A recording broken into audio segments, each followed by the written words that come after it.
안녕하세요. 원소를 소개하는 제니입니다.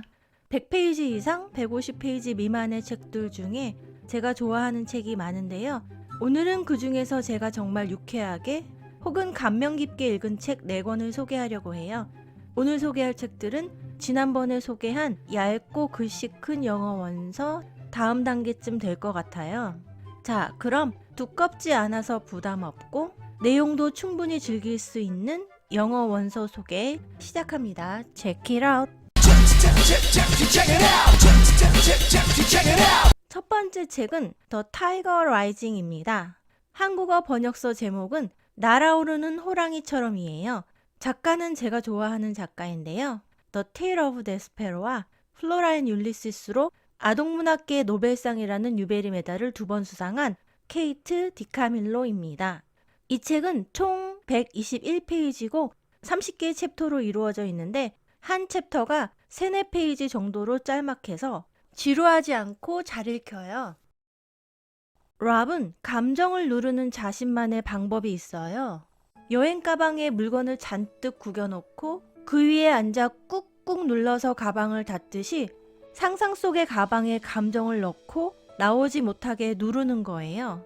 랍은 가방 안에 엄마를 잃은 슬픔, 친구 없는 외로움, 끈질기게 나를 괴롭히는 아이들에 대한 분노, 그리고 다리에 난 발진의 가려움까지도 다 꾹꾹 담아 두었어요. 랍의 다리의 발진과 물집들은 6개월 전 엄마가 돌아가신 후부터 생겨서 낫질 않는데요. 예언자 같은 윌리 아주머니는 이에 대해 약은 소용없다. 가슴에 있어야 할 슬픔을 못 올라오게 다리에 억누르고 있으니까 다리에 병이 생긴 거다라고 합니다. 그러던 어느 날 랍은 집 뒤에 숲 근처에서 우리에 갇힌 호랑이를 봐요. 꿈일까봐 사라질까봐 자세히 보지도 못했지만 호랑이를 본 후 랍은 호랑이 기운이 솟는 것까지는 아니지만 평소와 조금 다른 행동을 합니다. 그리고 그날 세상의 모든 화를 혼자 다 품은 듯한 시스틴이 전학 오는데요. 슬픔을 다리에 누르고 있는 소년과 가슴이 화로 가득 찬 소녀. 이들은 마음의 평화를 찾을 수 있을까요? 저는 미스테리한 듯 아닌 듯 책 전반에서 느껴지는 살짝 오묘한 느낌이 되게 좋았어요. 추천! 두 번째는 제가 처음부터 끝까지 아주 기분 좋게 읽은 플로렌스 앤 리차드 애트워터의 미스터 파퍼스 펭귄스입니다. 번역서 제목은 파퍼시의 12마리 펭귄이고 1939년에 뉴베리 아너로 선정된 작품이에요. 총 149페이지고 2011년에는 짐 캐리 주연의 영화로 만들어졌어요. 파퍼시의 삶은 사랑하는 아내와 아이들, 다정한 이웃, 부유하진 않지만 집도 있고 스스로 나쁘지 않다고 생각하는데요. 그래도 파퍼시의 마음은 항상 반쯤 다른 곳에 가 있어요. 태어나 한 번도 고향 마을을 떠나보지 못한 파퍼씨의 꿈은 세계를 여행하는 것인데요. 그 중에서도 파퍼씨가 가장 꽂혀있는 곳은 남극이에요. 어느 날 파퍼씨는 남극 탐험에 관한 라디오 방송에 편지를 보내 선물을 받게 되고 파퍼씨네 가족들은 펭귄과 함께 즐거운 날들을 보내요. 그런데 시간이 갈수록 외로움이 쌓이는 펭귄. 우여곡절 끝에 파퍼씨는 펭귄 한 마리를 더 키우게 되는데요. 펭귄의 활기는 되찾았지만 또 다른 문제가 생깁니다. 남극 펭귄들은 원래 알을 2개 낳는데 기온이 달라서인지 파퍼씨네 펭귄들은 알을 10개 낳았어요. 아기 펭귄들이 귀엽기는 하지만 생활비가 걱정인데요. 파퍼씨는 어떤 아이디어를 냈을까요? 이 책은 파퍼씨가 하고 싶던 일을 하며 즐거워하는 모습에 읽으면서 기분이 참 좋았던 것 같아요. 마음속에 남극이 있는 어른들에게 추천! 다음은 유명한 시리즈인데요. 재치가 넘치는 캡틴 언더팬츠입니다. 한국어 번역본 제목은 빰빠라밤 빤스맨입니다. 이 시리즈는 한 권에 140페이지 정도 되는데요. 여러 권이 출판되어 있고 넷플릭스에 영화도 있고 시리즈도 있어요. 절친인 두 소년 조지와 해럴드는 온갖 장난으로 학교에서 자주 말썽을 일으키는 친구들이에요.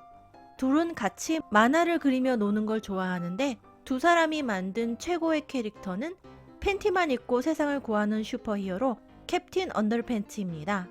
이분은 조지와 헤럴드가 말썽을 일으킬 때마다 항상 야단치고 벌주시는 크루프 교장 선생님이에요. 어느 날 조지와 헤럴드는 교장 선생님을 골탕 먹이려 최면 반지를 이용해 교장 선생님이 자신을 캡틴 언더팬츠라고 착각하도록 최면을 걸어요. 팬티만 입고 히어로처럼 행동하는 교장 선생님이 너무 웃기고 재미있었는데요. 이런, 갑자기 교장 선생님이 세상을 구하겠다고 학교 밖으로 질주합니다.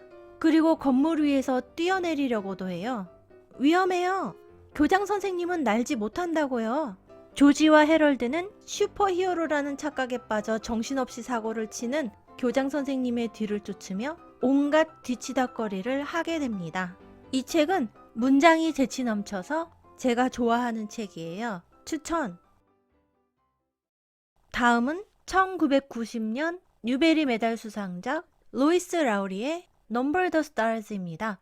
로이스 라우리도 더 기버와 Number the Stars로 뉴베리 메달을 2번 수상한 작가예요. 이 책의 한국어 번역서 제목은 별을 헤아리며이고 총 분량은 137페이지입니다.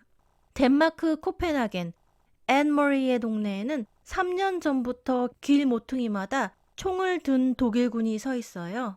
지금은 제2차 세계대전 중이고 덴마크는 나치에게 점령당한 지 오래됐는데요.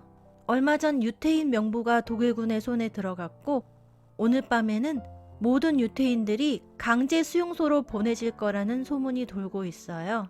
이에 앤머리의 가족들은 목숨을 걸고 이웃이자 앤머리의 절친인 앨런의 가족을 돕기로 합니다. 앤머리와 5살 여동생 그리고 엄마는 앨런을 외삼촌네 시골집으로 데리고 간 후 그곳에서 앨런의 부모님과 합류해 앨런의 가족이 스웨덴으로 망명할 수 있도록 돕는 일을 맡았어요. 평소에도 독일군과 마주칠 때면 너무나 떨렸던 앤머리는 자신은 용감한 사람이 아니라고 생각하기에 걱정이 많은데요. 용기란 무엇일까요? 필요한 순간이 오면 앤머리는 용기를 낼 수 있을까요? 이 책은 덴마크의 역사적 배경 위에 작가가 상상력을 더해서 쓴 소설인데요. 책의 마지막 후기 부분에서 소설 속에 어떤 내용이 픽션이고 무엇이 논픽션인지 구분해줘요. 이건 당연히 픽션이지 라고 생각했던 내용이 실제이기도 해서 이 후기 부분을 읽을 때에도 흥미로웠어요. 일단 잡으면 쭉 읽게 되는 Number the Stars 추천합니다.